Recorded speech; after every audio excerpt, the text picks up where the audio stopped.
मोक्षमार्गस्य नेतारं भेत्तारं कर्मभूभृतां ज्ञातारं विश्वतत्त्वानां वन्दे तद्गुणलब्धये। बोले पंच परमेष्ठी भगवान की जय। शांति विधाता श्रीखराट शांतिनाथ भगवान की जय। द्वादशांग जनवाणी माता की जय। ग्रंथादिदासी तत्वार्थ सूत्र जी की जय। आचार्य श्री उमा स्वामी जी महाराज की जय। आचार्य श्री विद्यासागर जी महाराज की जय। मुनि पुंगव शिक्षर सुधा सागर जी महाराज की जय। अड़ाई दीपस्थ समस्त महामुनिराजों की जय। कल हमने 5 ज्ञानों के बारे में जो वर्णन पढ़ा था, उसी को आगे बढ़ाते हुए आचार्य भगवंत उन 5 ज्ञानों के विषय का वर्णन करते हैं, जिसे आज हम पढ़ेंगे, समझेंगे। आज जो हम प्रथम सूत्र पढ़ेंगे उसका उच्चारण करते हैं। मति श्रुतयो निबंधो द्रव्येषु सर्वपर्यायेषु। पदच्छेद देखें। मति श्रुतयोः निबंधः द्रव्येषु असर्वपर्यायेषु। इस प्रकार से 6 जो पद हैं, इन 6 पदों के माध्यम से यह सूत्र बनता है। मति श्रुतयोः निबंधः द्रव्येषु असर्वपर्यायेषु। अर्थ समझेंगे। मति अर्थात मति, श्रुतयोः अर्थात श्रुत ज्ञान, निबंधः अर्थात होता है संस्कृत में इसका जो व्युत्पत्ति लभ्य अर्थ है वह है निबंधनम निबंधा, अर्थात संबंध या जोड़ना, 2 वस्तुओं को आपस में मिलाना। तो जो मति ज्ञान और श्रुत ज्ञान का जो संबंध है अथवा जो विषय क्षेत्र है, यहाँ विषयेभ्यो जो हम पूर्व सूत्र पढ़ के आए थे, विशुद्धि क्षेत्र स्वामी विषयेभ्यो, यहाँ से जो विषयेभ्यो शब्द है, इस विषयेभ्यो शब्द का यहाँ ग्रहण हो जाता है।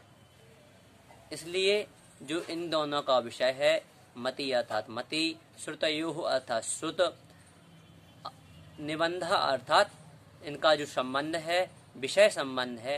किसका संबंध? तो विषयेभ्यो, विषय संबंध है। द्रव्येषु, द्रव्यों का, अर्थात समस्त द्रव्यों का। बहुवचन है इसलिए सभी द्रव्य।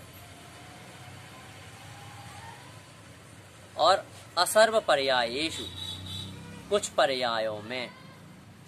इस प्रकार से इसका अर्थ होगा। पूर्ण अर्थ एक बार देखें। मति ज्ञान श्रुत ज्ञान की प्रवृत्ति अथवा मति ज्ञान और श्रुत ज्ञान का विषय संबंध कुछ पर्यायों से युक्त सब द्रव्यों में होता है। असर्व का अर्थ होगा सर्व नहीं है, अर्थात थोड़ा। इस प्रकार से इस सूत्र का अर्थ होगा। द्रव्य किसे कहते हैं? तो जो पर्यायों को प्राप्त होते हैं उसे द्रव्य कहते हैं।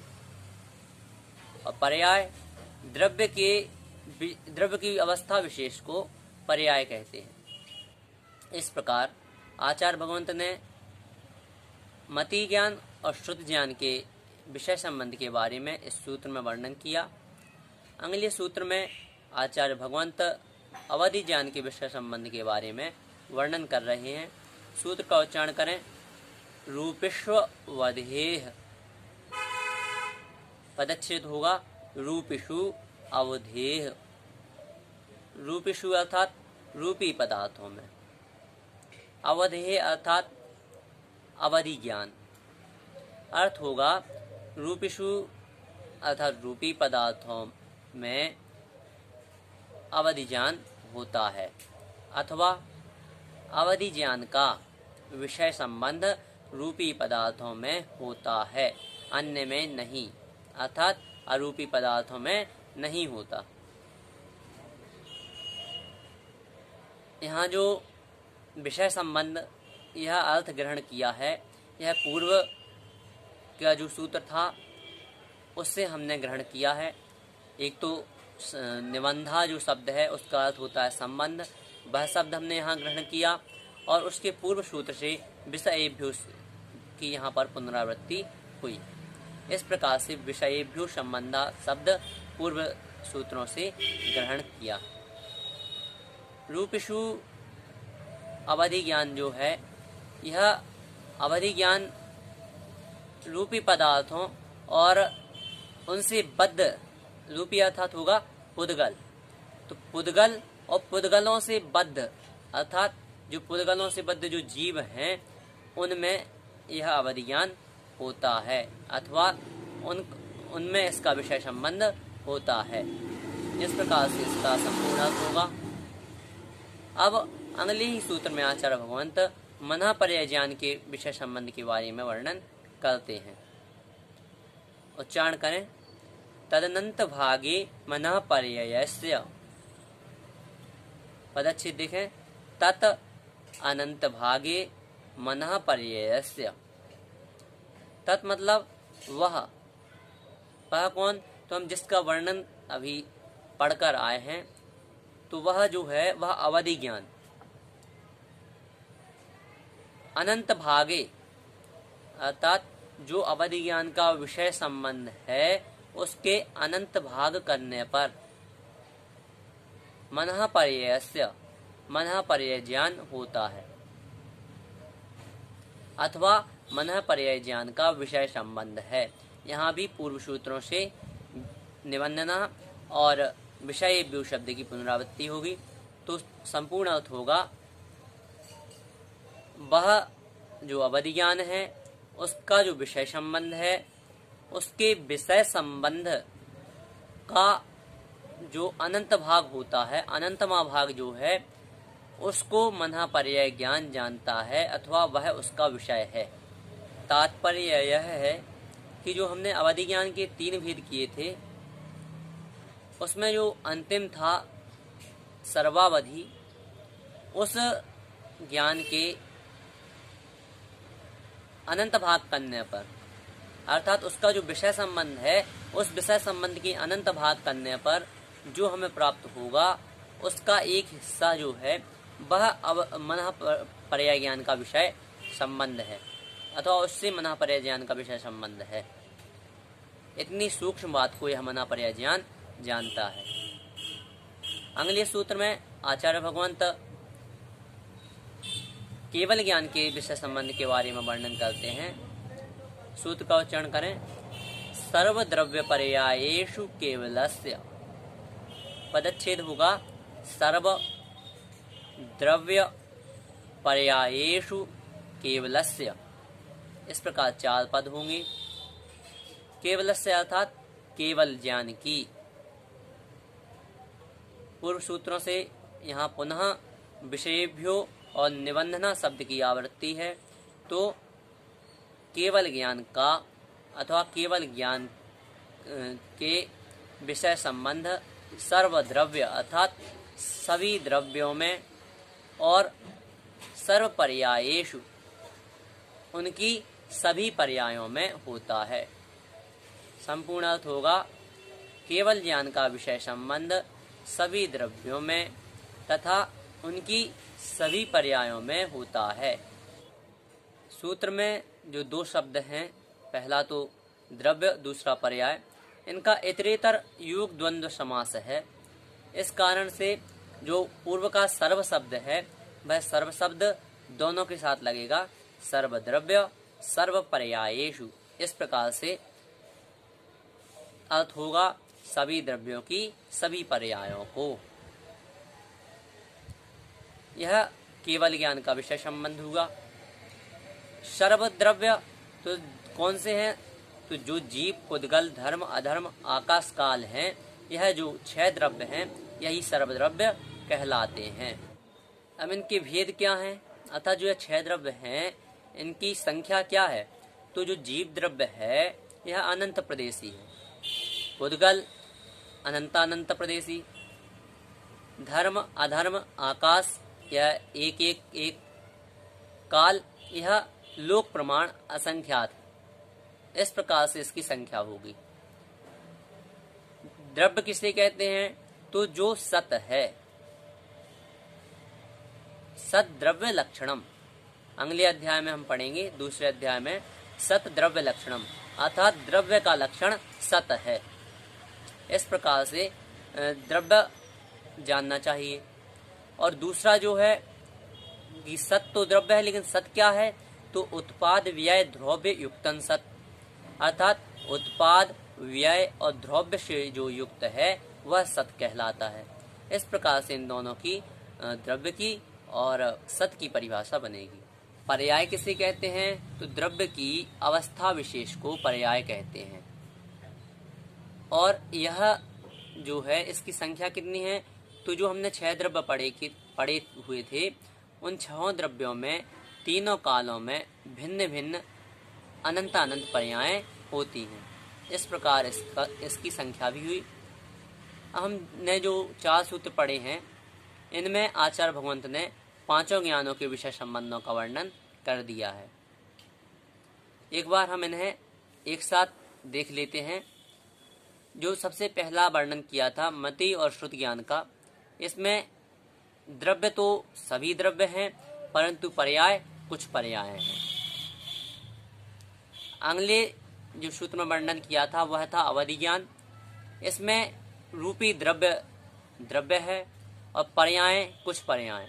रूपी द्रव्य का अर्थ हुआ संसारी जीव और पुद्गल। जो अगले सूत्र में वर्णन मिला वह था मनः पर्याय ज्ञान का। इसकी जो द्रव्य और पर्याय हैं, तो द्रव्य तो इसका रूपी ही है और पर्याय अनंता, जो अवधि ज्ञान है उसकी अनंतमा भाग। क्योंकि कल हमने बताया था जो मन का विषय होता है वह परमाणु से भी अनंत अनंत गुणा सूक्ष्म होता है। अगला जो अंतिम ज्ञान है उसके बारे में आचार्य भगवान ने वर्णन किया है कि यह सभी द्रव्यों को और उनकी सभी पर्यायों को जानता है। इस प्रकार से यह 4 सूत्र हुए। अगले सूत्र में आचार्य भगवान इन ज्ञानों का जो स्वामी है वह एक साथ कितने ज्ञान तक धारण कर सकता है उसके बारे में विवेचन कर रहे हैं। सूत्र का उच्चारण करें। एकादीनि भाज्यानि युगपदे कस्मिन्ना चतुर्भ्या।